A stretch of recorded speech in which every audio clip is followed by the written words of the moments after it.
como tem.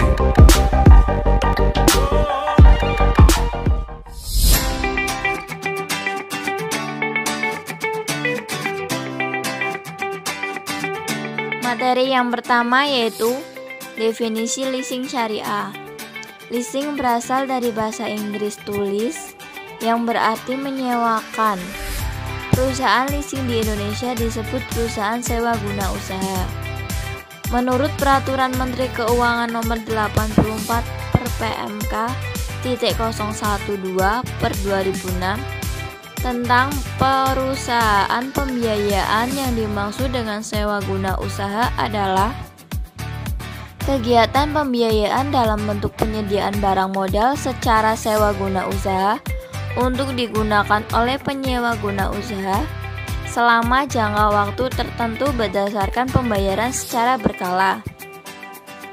Sedangkan yang dimaksud dengan sewa guna usaha atau leasing syariah menurut Surat Keputusan Bersama Menteri Keuangan dan Menteri Perdagangan serta Industri Republik Indonesia adalah kegiatan pembiayaan dalam bentuk penyediaan barang modal secara sewa guna usaha untuk digunakan oleh penyewa guna usaha selama jangka waktu tertentu berdasarkan pembayaran secara berkala, disertai dengan hak pilih bagi perusahaan tersebut untuk membeli barang-barang modal yang bersangkutan atau memperpanjang jangka waktu leasing berdasarkan nilai sisa uang yang telah disepakati bersama.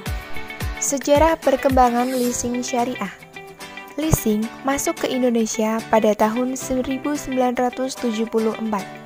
Bersamaan dengan itu dikeluarkannya Surat Keputusan Bersama Menteri Keuangan, Menteri Perindustrian, dan Menteri Perdagangan RI dalam SK Menteri Keuangan Nomor 38-4-1-1972 dan badan usaha lain non-lembaga keuangan yang bergerak dalam bidang leasing termasuk subsidiari dari suatu lembaga keuangan.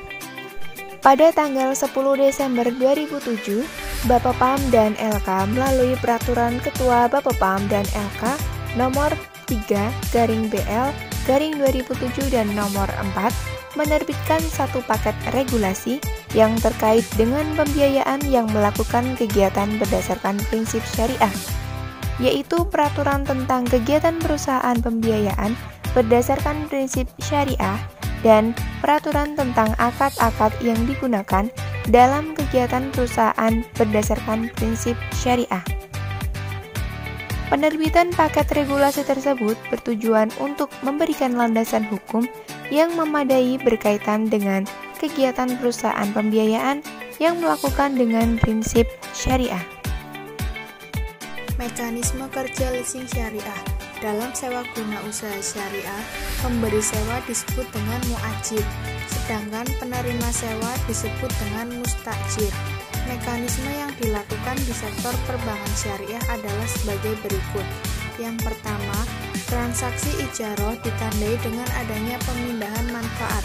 Yang kedua, pada akhir sewa, bank dapat saja menjual barang yang disewakan kepada nasabah.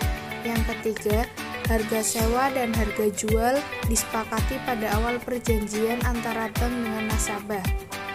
Dilihat dari teknis pelaksanaannya, transaksi sewa guna usaha atau leasing dapat dibedakan menjadi dua. Yang pertama, sewa guna usaha langsung atau direct lease, dan yang kedua, penjualan dan penyewaan kembali atau sell and lease back.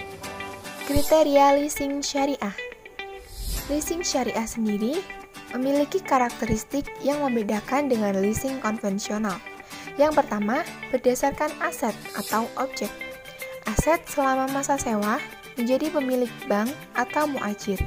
Bank atau muajir tetap menjadi pemilik aset setelah masa sewa berakhir jika nasabah tidak bersedia membuat akad pemindahan kepemilikan.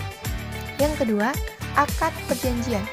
Perjanjian menggunakan satu akad dan satu wa'ad.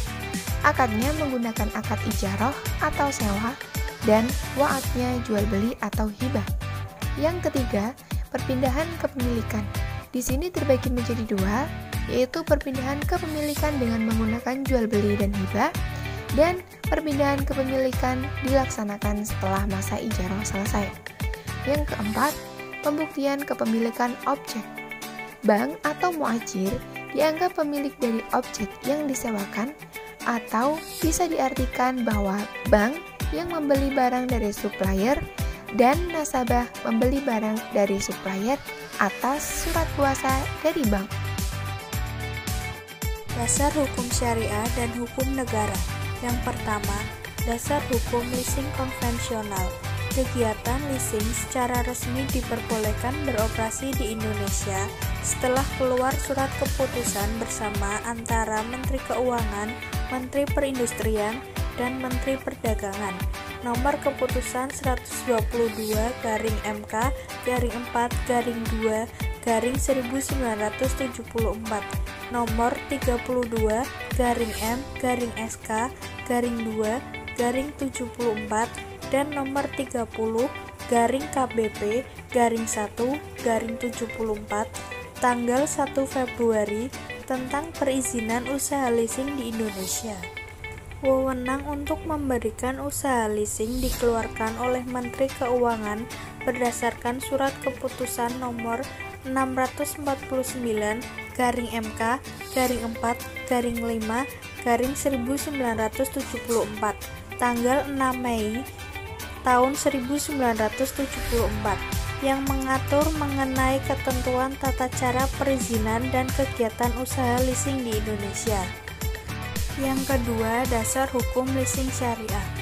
Sebagai awal bagi operasional leasing syariah, DSN MUI sudah mengeluarkan aturan terkait leasing syariah, yaitu Fatwa nomor 9/DSN MUI/4/2000 tentang pembiayaan ijarah, Fatwa nomor 27/DSN MUI/3/2002 tentang al-ijarah al-muntahiyah bi al-tamlik.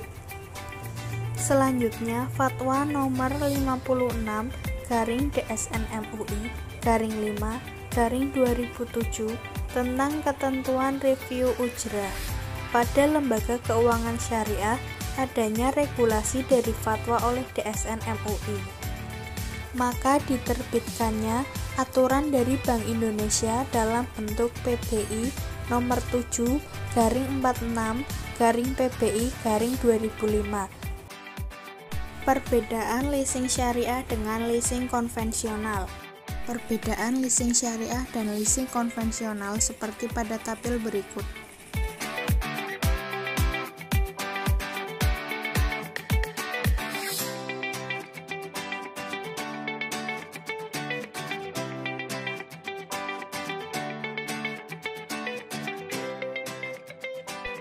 Praktik lapangan leasing syariah.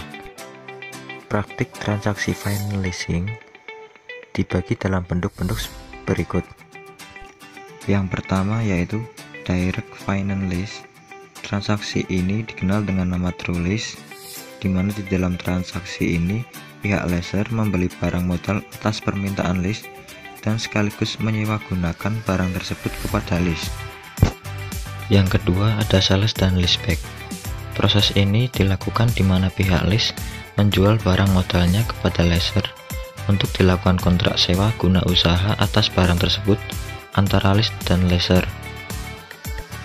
Perkembangan leasing di Indonesia. Di Indonesia, kehadiran industri pembiayaan atau multifinance, khususnya leasing, baru dikenal sejak tahun 1974. Kelahiran berdasarkan surat keputusan Menteri Keuangan, Perindustrian, dan Menteri Perdagangan nomor 122/4/2/72, nomor 32/M/SK/2/74, nomor 30/KPP/1/74 tentang perizinan usaha leasing. Setahun setelah dikeluarkan SKP tersebut, berdirilah PT Pembangunan Armada Niaga Nasional.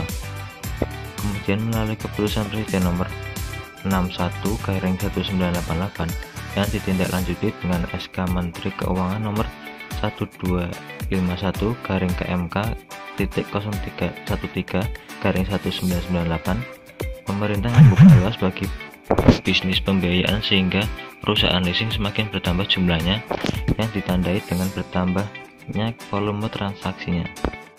Hingga saat ini, leasing di Indonesia telah ikut berkiprah dalam pembiayaan perusahaan. Jenis barang yang dibiayai pun terus merangkak. Jika sebelumnya hanya berfokus pada pembiayaan transportasi, kini berkembang pada keperluan kantor, manufaktur, konstruksi, dan pertanian. Hal ini mengindikasikan multi finance kian dikenal pelaku usaha nasional.